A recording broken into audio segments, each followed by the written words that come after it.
ఇప్పుడు news lens చూద్దాం. కాళేశ్వరంపై justice PC Ghosh commission విచారణను వేగవంతం చేసింది. రేపటి నుంచి మళ్ళీ విచారణను షురూ చేయనుంది. మిగిలిన ఇంజనీర్లను కూడా ప్రశ్నించనున్నారు. ఇప్పటికే కమిషన్కు అన్ని రకాల డాక్యుమెంట్లు కూడా చేరాయి. మొత్తం 52 మంది ఇంజనీర్లను ప్రశ్నించనున్నారు.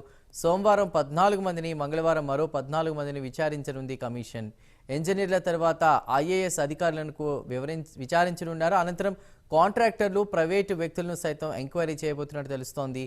అకౌంట్ డిపార్ట్మెంట్ను కూడా ప్రశ్నించనున్నారు.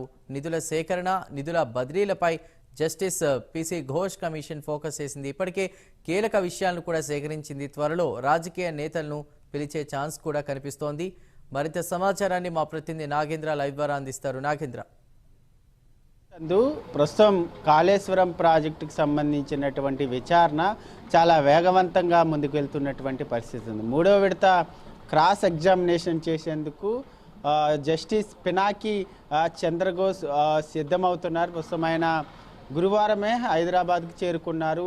శుక్రవారం ఇప్పటికే మూడో విడతలో భాగంగా ఇప్పటికే 52 మంది అధికారులకు, నీటిపారుదల శాఖకు సంబంధించినటువంటి అధికారులందరికీ కూడా నోటీసులు జారీ చేయడం జరిగింది. రేపటి నుంచి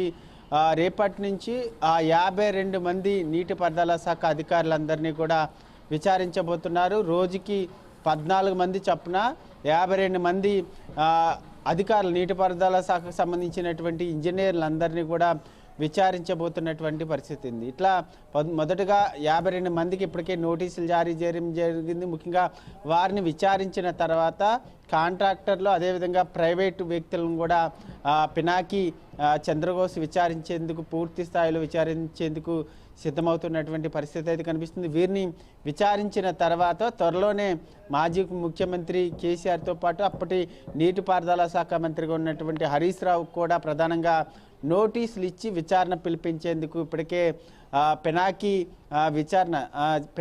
చంద్రఘోష్ ఇప్పటికే దిశగా రంగం సిద్ధం చేస్తున్నట్లు కూడా వార్తలు వినిపిస్తున్నాయి. ఎందుకంటే ఇప్పటికే కాళేశ్వరంకి సంబంధించినటువంటి అంశంపైన ఇప్పటికే విచారణ చేసినటువంటి అధికారులంతా కూడా ఒకటే విషయాన్ని చెప్పడం జరిగింది. అప్పటి ముఖ్యమంత్రి ఉన్నటువంటి కేసీఆర్ మాకు ఏం చెప్తే అదే మేము కాళేశ్వరం ప్రాజెక్టుకు సంబంధించి మేము చేశాము. ముఖ్యంగా వారు ఇచ్చినటువంటి డీపీఆర్ కానీ వారు ఇచ్చినటువంటి సలహాలు, సూచనల మేరకే మేము కాళేశ్వరాన్ని నిర్మించామనేటటువంటి అంశాన్ని ప్రధానంగా ఈ విచారణలో అధికారులంతా కూడా కేసీఆర్ని కారణం చేస్తున్న వారంతా కూడా చెప్పినటువంటి నేపథ్యంలో దీనిపైన పూర్తి స్థాయిలో ఒక స్పష్టమైనటువంటి విచారణ జరగాలంటే కేసీఆర్, అదేవిధంగా హరీష్ రావు వచ్చిన తర్వాత మాత్రమే దీనిపైన పూర్తి స్థాయి విచారణ కంప్లీట్ అయ్యేటటువంటి అవకాశం ఉంది. ఎందుకంటే ఒకవైపు కాళేశ్వరంకి సంబంధించి మేడిగడ్డ కానీ, అన్నారం, సిద్ధలకు సంబంధించినటువంటి బ్యారేజీలకు సంబంధించి ఆ స్థలాల మార్పు ఎందుకు జరిగింది, ముఖ్యంగా